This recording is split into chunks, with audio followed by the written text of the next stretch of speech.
Hello guys, magandang gabi. It's me again, Kamotika TV. Ayan, thank you so much sa mga nag-subscribe.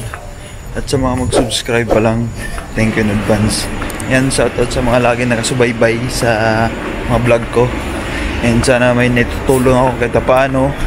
Bibigyan ko kayo ng mga idea about dito sa Macau. Sa mga content ko, sana nakakatulong ako. Ayan, thank you so much guys sa lahat-lahat. And gusto ko lang i-share yung mga nalalaman ko dito sa Macau. Ayan, especially sa mga naghanap ng trabaho dyan. Shout out. And kaya yan, isipin nyo lagi, hanggat may visa may pag-asa. Ayan, kaya yan, kaya yan, kaya natin yan guys. Basta ating positive lang lagi, huwag tayo tatamarin, sipag lang pag-apply.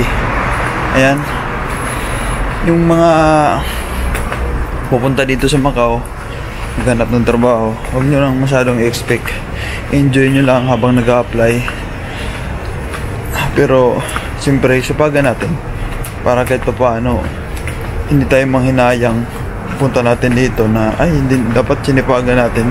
Sipagan natin paghanap ng trabaho, apply online sa mga agency. Punta kayo sa mga agency na walang bayad. Malabo kasi yan yung mga may bayad eh. 10 na yan, malabo yan. Nangyayari, pinagkakapirahanan nila yung mga Pilipino. Eh kawawa, huwag na kayo pumunta dun. To be honest lang, punta kayo dun sa mga online, apply ka online, saka yung mga walang bayad. Yun, dahil magagastusan lang kayo. Yung pambabayad nyo dun sa may bayad, yan ano ng resume yun, ipaprint nyo na lang. Ayan. Dito sa Macau guys sa ngayon is, to be honest, hirap talaga maghanap ng trabaho. Yun lagi niyong isipin, hirap talaga, totoo yan. Hirap, di mo lang kung saan ka mag-umpisa eh. Hirap. Yun yung pinaka problema ngayon, yung paghanap ng trabaho. Tapos kung makahanap man, yung isa namang problema is yung placement. Yun naman problema. Makahanap ka man ng trabaho, ang placement naman yung problema. Ang laki guys ang placement na dito sa Macau, hindi na makatarungan.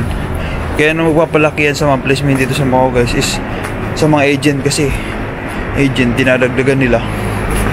Ibig sabihin natin na 10 lang, maging 15 kasi may 5,000 na matik yung agent. Yan.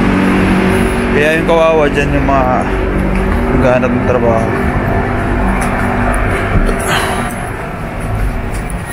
Yun lang yung mga gusto kong i-share guys. Tsaka yung mga mag-i-exit dyan, sa Thailand na kayo mag-exit para mas safety, tapos mas secure pa yung pagbalik mo. Walang smooth yung pagbalik mo ng Macau. Kasi wag sa Pilipinas ka, mag-isip ka na naman na baka ma-upload ka eh. Pag sa Thailand ka, wala ka nang isipin. Doon ka na mag-exit sa Thailand para makabalik ka kagad. Huwag mo na gamitin yung 10 days na UB mo para 1 month ka lang sa Thailand. Kaya kung maghahanap ka, sagad mo na. Huwag kang titigil lang natin ka makahanap. Siguro sa 5 beses ka makapunta dito sa Macau, posible yan, hindi ka makahanap pa. Posible yan, makakahanap pa yan. Basta sa online ka maghanap trabaho, pasa-pasa ka dyan sa online. Mga walang bayad doon ka mag-apply para mas maganda, walang gastos. Mahirap guys dito maghanap ng trabaho, totoo.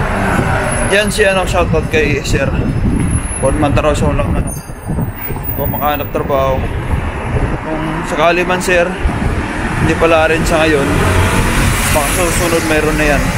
Thailand ka na lang mag-exit. Yan. Yung mga nagbabalak pupunta dito, yan, panoorin yung mga vlog ko para magkaroon kayo ng idea, para hindi kayo ma-shock pagdating nyo dito sa Macau. Panoorin nyo yun, mga vlog ko. Yung mga nagtatanong dyan sa mga comment, minsan hindi ko masagot. Guys, panoorin yung mga video ko na iba. Kasi yung mga tanong nyo nandun yun sa mga ginawan ko na yan ng video. Check nyo na lang po. Kasi di ko masagot yung ibang comment kasi yung iba pare-parehas na sagot ko na. Check nyo na lang guys yung mga video ko. May mga ano naman doon. May mga title naman. May mga caption naman. Mabasa nyo. Go-comment na sa mga agency dito sa Macau guys na meron na akong mga vlog about dyan. Thank you so much guys sa mga support. And sana may tulong ako. And yun lang. Thank you so much guys. I love you all. God bless lahat.